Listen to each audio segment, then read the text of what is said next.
அனைத்து நண்பர்களுக்கும் வணக்கம். உங்கள் ஆஸ்ட்ரோ பழனிசாமிகள் பேசுகிறேன். இந்த காணொளியில சிம்மம் ராசிக்கு 2025 எப்படி இருக்கும் என்பதை பற்றி பொது பலனாக பார்க்கலாம். சர்பத்தின் பிடியில் சிம்ம ராசி எப்ப இருந்தனாக 2025 மே மாசத்துல இருந்து ராசியிலேயே கேது, 7ஆம் இடத்துல ராகு. அதே போல உங்களுக்கு அஷ்டமத்து சனி மார்ச் 29ஆம் தேதியிலிருந்து வருது. 8ஆம் இடத்துல சனி வரப்போறாரு. இப்போ 7ஆம் இடத்துல இருந்து ரொம்ப கஷ்டத்தை கொடுத்தது 8ஆம் இடத்துல வந்தா என்ன பண்ணுமோ ஏது பண்ணுமோன்ற ஒரு பயம் கண்டிப்பாக இருக்கும். ஏன்னா அஷ்டமத்து சனினாவே கஷ்டத்தை கொடுக்கும்ன்றது எல்லாருக்குமே தெரிஞ்ச விஷயம்தான். ஆனா இந்த கண்டகச்சனி காலகட்டத்திலேயே உதாரணமாக அதிகமாக பாதிக்கப்பட்ட நட்சத்திரங்கள் போது பூரம், மகம். ஏன்னா இந்த நட்சத்திரம் முழுமையான நட்சத்திரம். அதனால பூர நட்சத்திரத்துல பிறந்தவங்களுக்கும் பாத்தீங்கன்னாக்க கணவன் மனைவி உறவு நிலையில பிரிவுகள், பிரச்சனைகள் அல்லது ஏதோ ஒரு மனக்கசப்போடு வாழக்கூடிய சூழ்நிலைகள். அதே போல எதிர்ப்பு, உறவுகளால பெரும்பாலும் எதிர்ப்பு, எதிரிகள் தொல்லை, கடனுடைய அழுத்தம்.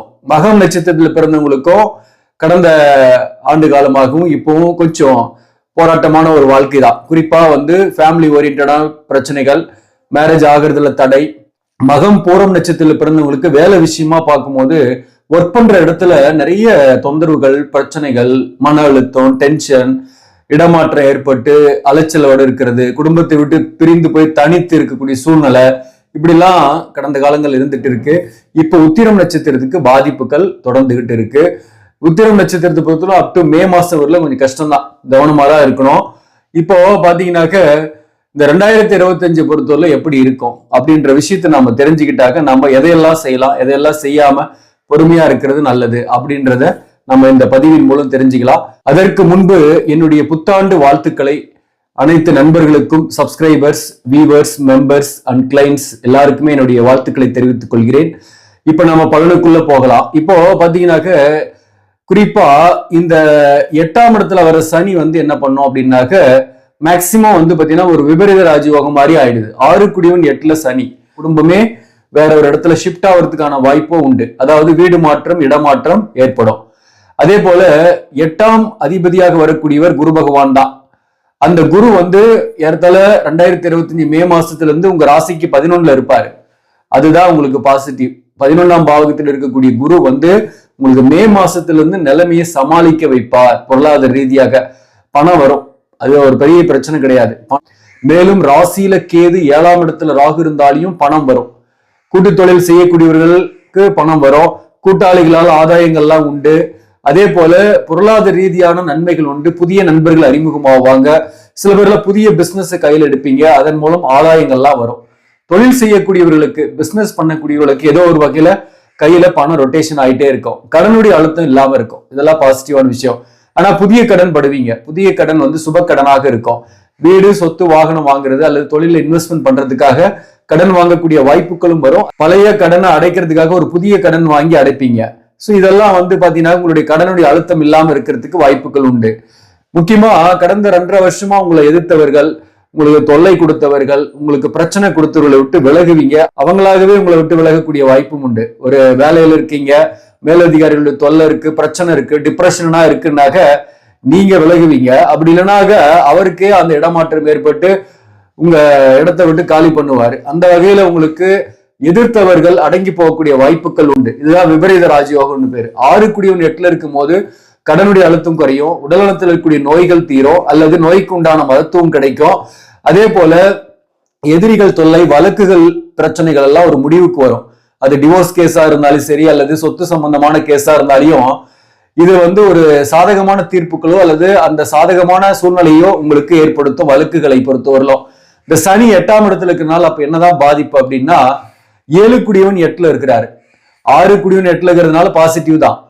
7 குடியவனும் உங்களுக்கு சனி தான். அவர் 8ல இருக்கும் போது திருமண வாழ்க்கையில கருத்து வேறுபாடுகள்லாம் இருக்கும். 2ஆம் இடத்தை சனி பார்க்கும் இல்லையா? அந்த வகையில கையிருப்பு கரையும். எவ்வளவுதான் நீங்க சம்பாதிச்சாலையும் அதை திட்டமிட்டு நீங்க இன்வெஸ்ட்மெண்டா பண்ணிட்டீங்கன்னா புத்திசாலி. இல்லைன்னா தேவையில்லாத செலவுகள் வந்துகிட்டே இருக்கும்.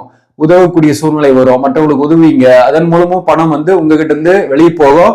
ஆனா திரும்பி வராது, அவங்க கிட்ட இருந்து திரும்பி வராது. வாக்குவாதங்கள்லாம் தவிர்த்தணும். அது ஒண்ணு. இந்த ஜனவரில இருந்து மார்ச் முடிகிற வரலும் எப்படிதான் இருக்கும் அப்படின்னாக்க இப்ப இருக்கிற நிலைமையா தான் இருக்கும். இப்ப ஜனவரி டு மார்ச் வரலும் பாத்தீங்கன்னாக்க இந்த புத்தாண்டை பொறுத்தவரை பெரிய மாற்றம் இல்லாம உத்திரம் நட்சத்திரத்துல இருப்பவங்க தான் கொஞ்சம் கவனமா இருக்கணும். மற்றபடி மகம் நட்சத்திரத்துலாம் கூட பாசிட்டிவ் தான். இடத்துல டிசம்பர் 27 பிறகு ஓரளவுக்கு சமாளிக்கக்கூடிய நிலைமைக்கு வந்துருவீங்க. சில விஷயங்கள்லாம் உங்களுக்கு நன்மையாவே நடக்கும். ஃபேமிலி லைஃப் எல்லாம் கூட கொஞ்சம் பெரிய அழுத்தம் எல்லாம் இல்லாம இருப்பீங்க இப்போதைக்கு. அதே பூரம் நட்சத்திரத்தில் இருக்கிறவங்களும் பாத்தீங்கன்னாக்க பெரிய அளவுக்கு பாதிப்பு இல்லாம இருப்பீங்க அப் டு மே மாசம் வரலுமே சொல்ல போனா. ஆனா உத்திரம் நட்சத்திரத்தில் பிறந்தவங்க மே மாசம் வரலுமே, ஈவன் ஜூன் ஜூலை வரலுமே கூட, ஏன்னா ராசி நட்சத்திரம் உங்க நட்சத்திரம் தான் ஜென்ம கேது இப்ப வந்துருச்சு. அதாவது உத்திரம் 4ஆம் பாதத்துல கேது இருக்கு. இது 1ஆம் பாதத்துக்கு வரும்போது சிம்ம ராசி ஆயிடும். இப்ப கன்னி ராசியில் இருக்கு. அப்போ சிம்ம ராசிக்கு மே மாசம் 18ஆம் தேதி கேது வருது.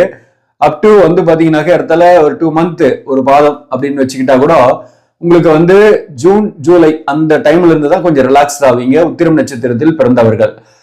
அதுக்கப்புறம் உங்களுக்கு பாத்தீங்கன்னாக்க பூரம் நட்சத்திரத்தில் பிறந்தவங்களுக்கு மன அழுத்தம், டென்ஷன் வரும். கேது ராசியில இருந்தா என்னதான் ஆகும்? ஸ்ட்ரெஸ் தான். ஒரு தேவையில்லாத விஷயத்துக்காகவே நீங்க ஸ்ட்ரெஸ் ஆகக்கூடிய சூழ்நிலை வரும். அதுதான் சர்பத்தின் பிடியில் சிம்ம ராசி அப்படின்னு போட்டு இந்த மாறும் வாழ்க்கை. இந்த ஸ்ட்ரெஸ்னால நீங்க எடுக்கக்கூடிய முடிவுகள்லாம் தப்பா போகும், அல்லது டென்ஷனா இருக்கும். அது ஃபேமிலி ஓரியன்டா கூட இருக்கும். கணவன் மனைவிக்குள் கருத்து வேறுபாடுகள்லாம் கொஞ்சம் தொடரக்கூடிய வாய்ப்புகளும் உண்டு மே மாசத்துல இருந்து. குறிப்பா அதாவது ஆர்குமெண்ட்ஸ் பண்ணக்கூடிய சூழ்நிலை, அல்லது ஒரு கோபம், பாக்குறவங்களால கோபம், சந்திக்கக்கூடிய மனிதர்கள் உங்களை ஏமாத்தக்கூடிய வாய்ப்பு. பொறுமையா இருக்கலாம்னாலையும் முடியாது, சண்டை போடலாம்னாலையும் முடியாது.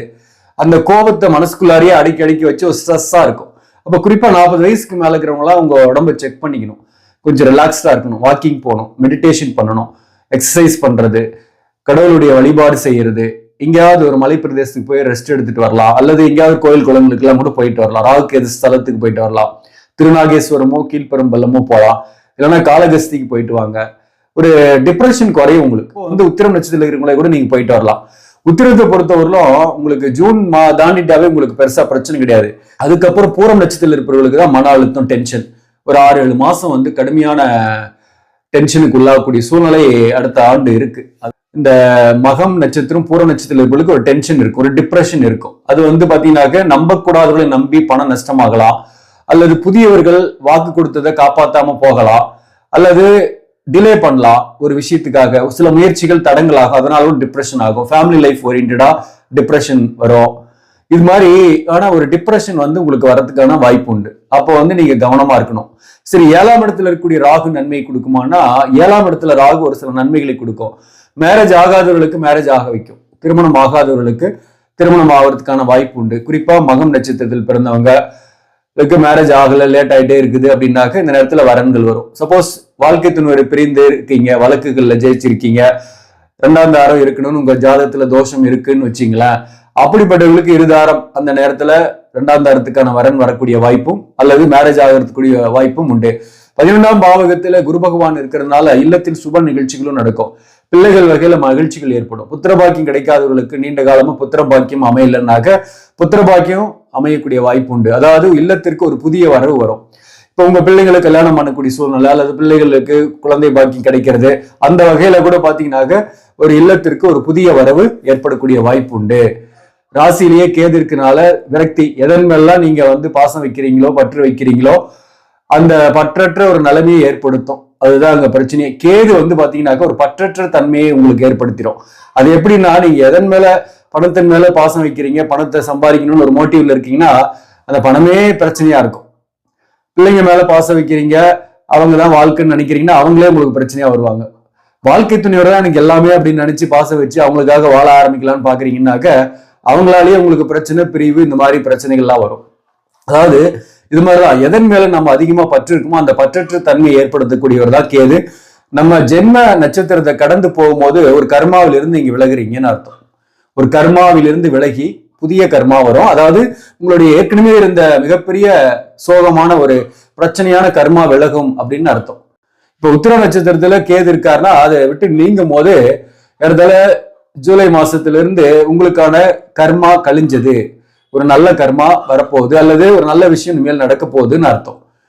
அதன் மேல நீங்க பாத்தீங்கன்னா ஒரு எதன் மேலும் பெருசா அதாவது எமோஷனலா கனெக்ட் ஆக மாட்டீங்க. அதனால உங்களுக்கு பெருசா பாதிக்கப்படாது. அந்த ஒரு மெச்சூரிட்டியை உங்களுக்கு இந்த கேது பகவான் ஏற்படுத்திடுவார். ஜீவசமாதி வழிபாடு, மகான்களுடைய ஜீவசமாதி வழிபாடுலாம் உங்களுக்கு இந்த காலகட்டத்தில் மன அமைதியை கொடுக்கும். நீங்க போயிட்டு வரலாம், திருவண்ணாமலைக்கு போயிட்டு வரலாம், கிரிவலம் போகலாம், மெதுவா நடந்து போங்க, தனித்து கூட போலாம். மனசுல அந்த அண்ணாமலையார சொல்லிக்கிட்டே போங்க. போற வழியில இருக்கக்கூடிய யோகிராம் சுரத்குமார் ஐயா அவர்களுடைய ஜீவசமாதி, ரமண ரிஷியோட ஜீவசமாதி, இங்கெல்லாம் போயிட்டு தியானம் பண்ணிட்டு வழிபாடு செஞ்சுட்டு போங்க. மன அமைதி கிடைக்கும், ஸ்ட்ரெஸ்ல இருந்து விடுபடுவீங்க, பாதிப்புகள் குறையும். ராகு கேது ஸ்தலத்துக்கு போயிட்டு வாங்க, நன்மைகள் நடக்கும். இப்ப 2025 மேரேஜ் ஆகுறது அதெல்லாம் எந்த பிரச்சனையும் கிடையாது. அதே போல வரன் வரக்கூடிய வாய்ப்புகள்லாம் உண்டு. உங்க சுய ஜாதகத்துல 7ஆம் பாவகம் வந்து பாத்தீங்கன்னாக்க சுத்தமா இருக்குன்னா ஈஸியா மேரேஜ் எல்லாம் ஆயிடும். அங்க ஏதாவது பிரச்சனை இருந்தாதான் லேட் ஆயிடும். அதே போல குரு 11ல இருக்கிறதுனால உங்களுக்கு பொருளாதார ரீதியா பெருசா கஷ்டப்பட மாட்டீங்க, மேனேஜபிளா தான் இருப்பீங்க. அப்போ வேலை வந்து தொடர்ந்து இருந்துகிட்டு தான் இருக்கும். வேலை போயிடுமோன்ற பயம் இல்லை. இருக்கிற வேலையில சொல்ல போனா ஊதிய உயர்வு கிடைக்கிறதுக்கு சில பேருக்கெல்லாம் வாய்ப்புகள் உண்டு. கூட்டு தொழில் செய்யறவங்களுக்கு வருமானம் கூடுதலாகவே கிடைக்கும். அதே போல எந்தெந்த தொழிலெல்லாம் சிறப்பாக இருக்கும், எந்தெந்த தொழில இருக்கிறவங்களுக்கு அப்படின்னாக்க, குறிப்பா வாக்கால் பிழைக்கக்கூடிய தொழில், ஆசிரியர் பணியில் இருப்பவங்க, பேராசிரியரா இருக்கிறீங்க அல்லது வக்கீலா இருக்கீங்க, ஒரு புரோகிதம் பண்றீங்க, கன்சல்டேஷன் பண்றீங்கன்னாக்க உங்களுக்கு தொழில் சிறப்பாக இருக்கும். வருமானம் கூடுதலாகவே இருக்கும், வரும். நிறையவே பணம் பொருளும், உங்களுக்கு பிரச்சனை கிடையாது. பண விஷயத்துல எப்பவுமே ராசியில கேது 7ஆம் இடத்துல ராகு இருந்தா இன்கம் சோர்சஸ் நல்லா இருக்குன்னு அர்த்தம். ஆனா அதர் ரிலேஷன்ஷிப்லாம் ப்ராப்ளமாக இருக்கும் அப்படின்றத நம்ம தெரிஞ்சுக்கணும். ஸ்ட்ரெஸ்ஸை கொடுக்கும், வேற ஒண்ணும் இல்லை. இந்த ஸ்ட்ரெஸ்ஸால தான் நீங்க நிறைய பாதிக்கப்படுவீங்க. பணம் சம்பாதிக்கிறதே ஒரு ஸ்ட்ரெஸ்ஸை உங்களுக்கு உருவாக்கும். ஒரு ஒர்க் ப்ரெஷர் இருந்துகிட்டே இருக்கும். அதை முக்கியமா சொல்ல மறந்துட்டேன். இப்போ வேலையில போய் ஒர்க் பண்றீங்கன்னா கூட அந்த வேலையில வந்து நிறைய ஒர்க் ப்ரெஷர் இருக்கும். அந்த ஒர்க் ப்ரெஷர் அல்லது பிசினஸ் பண்ணும்போது ஆர்டர் முடிக்கணுமேன்ற டென்ஷன் இருக்கும். இந்த மாதிரி ஏதாவது ஒரு வகையில ஒரு டென்ஷன் வந்துகிட்டே தான் இருக்கும். அதை மட்டும் கண்ட்ரோல் பண்ணிக்கிட்டீங்கன்னா பெஸ்ட் தான். அதே போல விவசாயம் சார்ந்த தொழில், மருத்துவம் சார்ந்த தொழில், கம்ப்யூட்டர், ஐடி, என்ஜினியரிங் சார்ந்த துறை, ஆயில், அதே போல பழைய கிராப்ஸ் பிசினஸ் பண்ணக்கூடியவர்களுக்கு நல்ல ஒரு முன்னேற்றங்கள் உண்டு. அபரிதமான வருமானம் வரும். வெளிநாடு ஏற்றுமதி இறக்குமதி தொடர்புடைய தொழில்கள் இருப்பவர்களுக்கு கூடுதலான இன்கம் வரும். வெளிநாட்டு தொடர்புடைய தொழில்களுக்கெல்லாம் நல்ல அரசு பணியில் இருப்பவர்களுக்கு பதவி உயர்வோ ஊதிய உயர்வோ கிடைக்கக்கூடிய வாய்ப்பு உண்டு. மொத்தத்துல 2025 எப்படிதான் இருக்குன்னாக்க, ஸ்ட்ரெஸ்ஸை தவிர்த்துட்டீங்கன்னா மீது எல்லாமே பாசிட்டிவா தான் இருக்கு. கண்டக சனியை விட உங்களுக்கு வந்து அஷ்டமத்து சனி பாதிப்பு குறைவுதான். ஏன்னா உங்களுக்கு 6ஆம் அதிபதியாக வர்றதுனால சனி பகவானை பொறுத்தவரை ஒரு பாதி நன்மை கொடுப்பார். கண்டக சனி தான் கடுமையான பாதிப்பு. உங்களுக்கு வந்து ஒரு விபரீத ராஜயோகம் மாதிரி இருக்கிறதுனால 6 ஒரு மறைவு ஸ்தானாதிபதி இன்னொரு மறைவு ஸ்தானத்தில் இருக்கிறதுனால பாசிட்டிவான விஷயம் நடக்கிறதுக்கு நிறைய வாய்ப்பு இருக்கு. குரு வந்து உங்களை காப்பாத்துறாரு 2025 மேல இருந்து. இந்த ராகு கேதுவும் மே மாசம் தான் வருது. அப்போ ராகு கேதுவால தான் கொஞ்சம் சில பிரச்சனைகள், டென்ஷன்கள்லாம் கேதுவால தான், ராசியில் இருக்கக்கூடிய கேதுவால. மற்றபடி ஒண்ணும் கிடையாது. வண்டி வாகனங்கள்ல போகும்போது கவனமா இருங்க. புதியவர்களை நம்பி எந்த ஒரு காரியத்திலும் ஈடுபடாதீங்க, இன்வெஸ்ட்மெண்ட் பண்ணாதீங்க அல்லது அவங்க சொல்ற பொருளை வாங்காதீங்க. சேஃபா இருந்துக்கிறது நல்லது. புதிய ஒப்பந்தங்கள் கையெழுத்தாகுதுன்னா படிச்சு பார்த்துட்டு கையெழுத்து போடுங்க. எதுலையுமே ஒரு டாக்குமெண்டேஷனை ரெடி பண்ணிங்க. பணம் கொடுக்கல் வாங்கலாம், யாருக்கிட்டையும் நீங்க ஏமாறாம இருப்பீங்க. அதுதாங்க ரொம்ப முக்கியமான ஒரு விஷயம். 2025 பொறுத்தவரை நீங்க தொடர்ந்து வழிபட வேண்டிய தெய்வமே எதுனாக்க துர்க்கை அம்பாள். ஞாயிற்றுக்கிழமையில ராகு காலத்துல துர்க்கைக்கு எலுமிச்சம்பழம் மாலை அணிவித்து நீங்க ஒரு முறையாவது அலங்காரம் செய்து அபிஷேகம் செய்து உங்க அர்ச்சனை பேர்ல செஞ்சீங்க. துர்க்கை அம்பாள் வழிபாடு நல்லது. ஞாயிற்றுக்கிழமையில நாய்களுக்கு பிஸ்கெட் உணவு கொடுக்கறது நல்லது. முடிஞ்சா வந்து நான் சொன்ன மாதிரி திருநாகேஸ்வரம் அல்லது கீழ்பெரும்பள்ளம் இந்த 2 ஸ்தலங்களுக்குமே போயிட்டு வாங்க, நல்லது நடக்கும். ஆக நண்பர்களே, இந்த பதிவு உங்களுக்கு பிடிச்சிருந்தாக லைக் பண்ணுங்க, இதை மற்றவர்களுக்கும் ஷேர் பண்ணுங்க. இன்னும் நம்ம சேனலை சப்ஸ்கிரைப் பண்ணாம பாக்குறவங்க சப்ஸ்கிரைப் பண்ணி கண்டினியூ பண்ணுங்க. இதன் மூலம் உங்களுக்கு ஒரு சரியான ஜோதிட தகவல்களும் ஆன்மீக தகவல்களும் கிடைக்கும். நன்றி, வணக்கம்.